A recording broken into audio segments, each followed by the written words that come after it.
नमस्कार, मैं हूँ आनंद और आप देख रहे हैं जॉइंट फॉर एजुकेशन। आज हम लोग मेटल्स, नॉन मेटल्स के इंट्रोडक्शन, मेटल्स, नॉन मेटल्स के फिजिकल प्रॉपर्टी और मेटल, नॉन मेटल्स के इंट्रोडक्शन और फिजिकल प्रॉपर्टीज पर बेस्ट क्वेश्चन आंसर को करने जा रहे हैं। आइए कक्षा को शुरू करते हैं।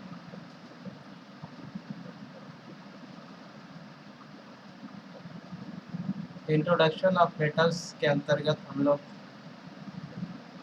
ये सब अध्ययन करते हैं। एलिमेंट्स को मेटल्स और नॉन मेटल्स में वर्गीकृत किया जाता है उनके गुणों के आधार पर। मेटल्स और नॉन मेटल्स के दो गुण होते हैं। पहले गुण को फिजिकल प्रॉपर्टीज और दूसरे गुण को केमिकल प्रॉपर्टीज कहा जाता है। फिजिकल प्रॉपर्टीज ऑफ मेटल्स के अंतर्गत हम लोग ये सभी जानकारियाँ प्राप्त करते हैं। Metals in their pure state, metal अपनी शुद्ध अवस्था में चमकता है या मेटल का सतह जो है शुद्ध अवस्था में चमकता है। मेटल के इस गुण को मेटालिक लस्टर कहा जाता है।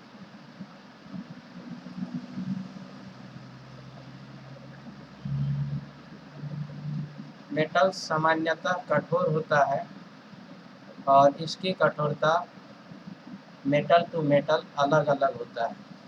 मतलब सभी मेटल्स एक जैसे कठोर नहीं होते हैं।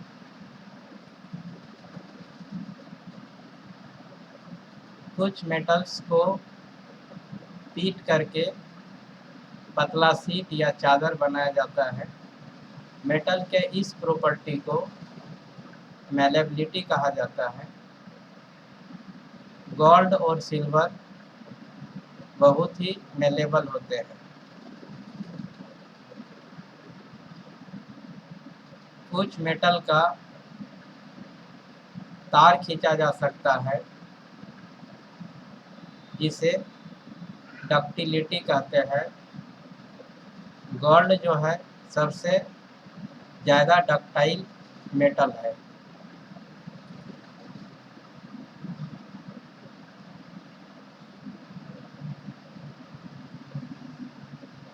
एक ग्राम गोल्ड से 2 किलोमीटर लंबा तार खींचा जा सकता है, जिससे ये पता चलता है कि गोल्ड जो है सबसे ज़्यादा डक्टाइल मेटल है।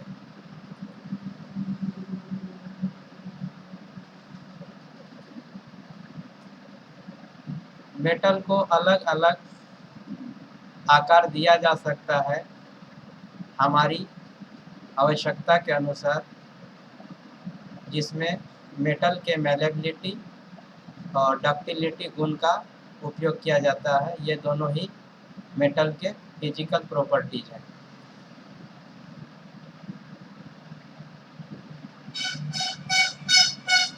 मेटल ऊष्मा का अच्छा कंडक्टर होता है या हीट का अच्छा कंडक्टर होता है। मेटल का मेल्टिंग पॉइंट हाई होता है।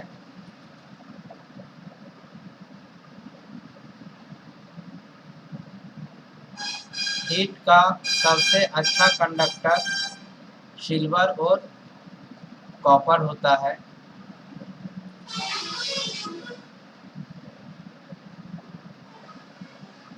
लेड और मरकरी नामक मेटल हीट का पुअर कंडक्टर होता है।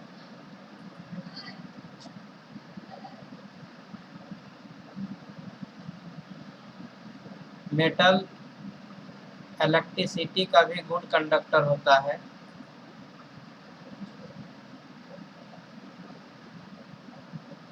मेटल जिसके द्वारा करंट को एक जगह से दूसरा जगह ले जाया जाता है, उसमें एक कोट लगा हुआ रहता है। यह कोट पॉलीविनाइल क्लोराइड, या जिसे हम लोग संक्षिप्त में पीवीसी कहते हैं, अर्थात ये मेटल के ऊपर रबर के जैसा लगा हुआ रहता है।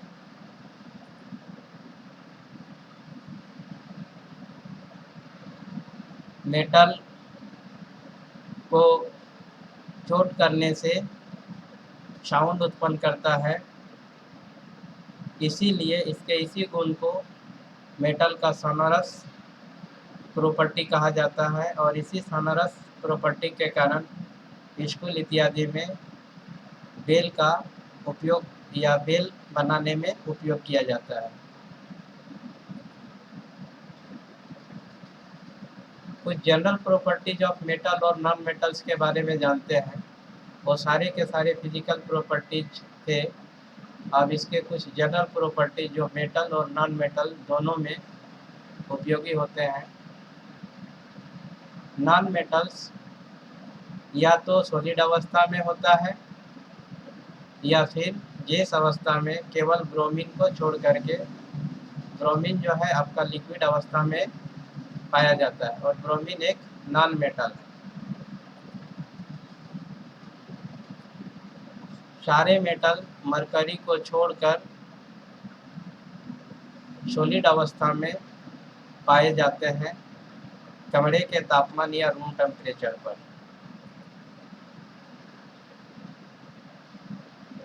मेटल्स का हाई मेल्टिंग पॉइंट्स होता है, लेकिन गैलियम और सीजियम का बहुत ही निम्न मेल्टिंग पॉइंट होता है। अगर इसे हथेली में रखा जाए तो यह मेल्ट कर जाता है, माने पिघल जाता है। अर्थात गैलियम और सीजियम का मेल्टिंग पॉइंट बाकी की अपेक्षा बहुत ही कम होता है। आयोडीन एक नॉन मेटल है, लेकिन यह चमकता है, जबकि नॉन मेटल में चमक नहीं पाया जाता है। कार्बन एक नॉन मेटल है जो अलग अलग अल्ट्रॉप्स या रूप में पाया जाता है, जिसे हम लोग अल्ट्रॉप्स कहते हैं। डायमंड कार्बन का ही एक अल्ट्रॉप है, और यह बहुत ही कठोर होता है, जबकि हार्ड मेटल ही होते हैं, और इसका मेल्टिंग पॉइंट भी ज़्यादा होता है। ग्रेफाइट कार्बन का दूसरा अपर रूप है, जो कंडक्टर का जो इलेक्ट्रिसिटी को कंडक्ट करता है या इलेक्ट्रिसिटी को एक जगह से दूसरा जगह ले जाता है। अर्थात नॉन मेटल जो है इलेक्ट्रिसिटी को कंडक्ट नहीं करता है, ये सब अपवाद में आते हैं। नॉन मेटल जो है कठोर नहीं होता है, लेकिन ये सब अपवाद में आते हैं। डायमंड सबसे कठोर होता है प्राकृतिक पदार्थों में, और ग्रेफाइट जो है नॉन मेटल्स है, और ये कार्बन का ही अल्ट्रॉप या अपर रूप है, और यह इलेक्ट्रिसिटी को कंडक्ट करता है या इलेक्ट्रिसिटी का कंडक्टर है। अर्थात ये दोनों ही अपवाद में आते हैं। अब question physical properties of non metals पर आधारित प्रश्नों के उत्तर जानने का प्रयास करते हैं। पहला प्रश्न कहता है कि give an example of a metal which is liquid at room temperature. Room temperature में कौन सा मेटल लिक्विड स्टेट में होता है? तो इसका आंसर हो जाएगा आपका मरकरी। मरकरी को छोड़ करके सभी मेटल सॉलिड स्टेट में होते हैं। अब इसके दूसरे प्रश्न को देखते हैं।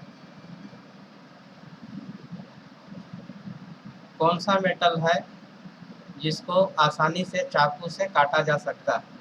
तो जितने भी अल्कली मेटल होते हैं उसको आसानी से चाकू से काटा जाता है, जैसे सोडियम, लिथियम, और पोटेशियम, ये सारे मेटल्स इतने सॉफ्ट होते हैं कि इसको आसानी से चाकू से काटा जा सकता है। फिर कहता है give an example of a metal which is the best conductor of heat. Heat के बेस्ट कंडक्टर अभी हम लोग पढ़े silver and copper are the best conductor of heat. Silver और कॉपर हीट का बेस्ट कंडक्टर होता है। चौथा प्रश्न है is a poor conductor of heat. तो इसका आंसर हो जाएगा lead and mercury are the poor conductor of the heat या ऑफ हीट। इसका दूसरा प्रश्न को देखते हैं, explain the meaning of malleable and ductile. अभी हम लोग इसके बारे में स्टडी किए। मेलेबल मतलब ये सीट बनाते हैं पीट करके, डक्टाइल मतलब इसका तार खींचा जाता है। ये दोनों ही मेटल्स के प्रॉपर्टी हैं। Some metals can be beaten into thin sheet. कुछ मेटल्स को पीट करके पतला चदरा बनाया जाता है। मेटल्स के इसी प्रॉपर्टी को मेलेबिलिटी कहा जाता है। जैसे gold and silver are the most malleable metals. फिर हम लोग देखते हैं ductile, the ability of metal to be drawn into thin wire. मतलब मेटल के पास ये एबिलिटी होता है कि उसको खींच करके तार या पतला तार बनाया जाए। मेटल्स के इसी एबिलिटी या प्रॉपर्टी को डक्टिलिटी कहा जाता है। गोल्ड सबसे डक्टाइल मेटल है और इसके 1 ग्राम गोल्ड को 2 किलोमीटर का तार बनाया जा सकता है। तो इस तरह से आज हम लोग क्लास 10 सब्जेक्ट साइंस था और हम लोग मेटल्स नॉन मेटल्स के इंट्रोडक्शन और फिजिकल प्रॉपर्टीज और जनरल प्रॉपर्टीज के बारे में स्टडी किए और फिजिकल प्रॉपर्टीज, जनरल प्रॉपर्टीज और इंट्रोडक्शन से बेस्ट आंसर क्वेश्चन भी किए। होप दैट, आशा करते हैं कि ये आंसर क्वेश्चन और ये जानकारी कक्षा 10 में पढ़ने वाले विद्यार्थियों के लिए उपयोगी होगा। Hope that this details will be helpful to the students who are studying in class 10। मेरा अगला वीडियो लेक्चर इसी से रिलेटेड होगा। नॉन मेटल और मेटल्स का अगला सेक्शन या पार्ट से रिलेटेड होगा। आप हमारे साथ इसके अंत तक बने रहे, उसके लिए आप सभी को धन्यवाद।